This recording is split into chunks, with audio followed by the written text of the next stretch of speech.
សួរបងប្អូនអ្នកគ្នាជាពិសេស FL Gang អ្នកនរគ្នាអ្នកណាខ្លះដែលធ្លាប់ជួបបញ្ហា project ខូច project គាំង save អត់កើតឬក៏ project នឹងខូចមកបើអត់ចាញ់ថ្ងៃនេះខ្ញុំនឹងនាំអ្នកនរគ្នាមកមើលវីដេអូមួយគឺជាដំណោះស្រាយដើម្បីជួយ project យើងដែលយើងខូចនោះគឺជាវិធី reset project របស់យើងប៉ុន្តែអ្នកនរគ្នាត្រូវចាំថា project របស់យើងនៅពេលដែលយើង reset ហើយយើងអាចបាត់ដូចជា effect delay reverb ឬក៏ VST ផ្សេងៗដែលយើងប្រើប្រាស់នៅក្នុង project ដោយសារតែ plugin ខ្លះបងប្អូនប្រើប្រាស់គឺវាមានមេរោគដោយកត្តាផ្សេងៗដូចជា plugin របស់យើងនឹង crack ឬក៏ plugin របស់យើងនឹង install បានត្រឹមត្រូវអញ្ចឹងទៅវាធ្វើឲ្យ project របស់យើងគាំងឬជាបាត់អ្នកនរគ្នាអាចរក sound ផ្សេង replace ឬក៏បើសិនជាយើងចាំ sound មួយណាយើងប្រើអ្នកនរគ្នាអាចចូលទៅ replace វិញធម្មតាអញ្ចឹងកុំឲ្យកាពេលយូរយើងចូលទៅវីដេអូរបស់គ្នាជាដំបូងអ្នកនរគ្នាចូលមកកាន់ FL Studio របស់យើងបន្ទាប់មកអ្នកនរគ្នាចូលមកកន្លែង help ហើយបន្ទាប់មកអ្នកនរគ្នាចូលមក support នេះវាមានពាក្យ diagnostic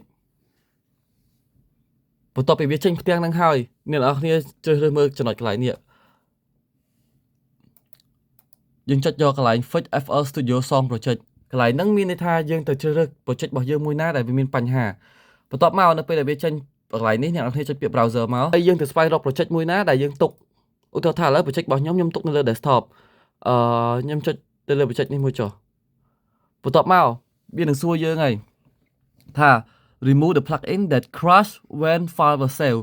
នេះបើយើង select នេះមានថាយើងនឹងលុប plugin ណាដែលវាធ្វើឲ្យមានផលប៉ះពាល់ដែលធ្វើឲ្យខូច project របស់យើងនៅពេលដែលយើងព្យាយាម save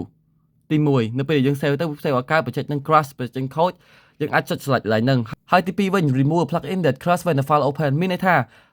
បើសិនជាបងប្អូនបើក project មកវា crash វាធ្វើឲ្យ project នឹងគាំងយើងប្រើប្រាស់អត់កើតអ្នកនរគ្នាសុំ select យកទី2ទី1នៅពេលដែលយើង save ទី2នៅពេលដែលយើងបើក project ត្រូវចាំអញ្ចឹងបើសិនជាបងប្អូនដូចឧទាហរណ៍ project របស់ខ្ញុំខូច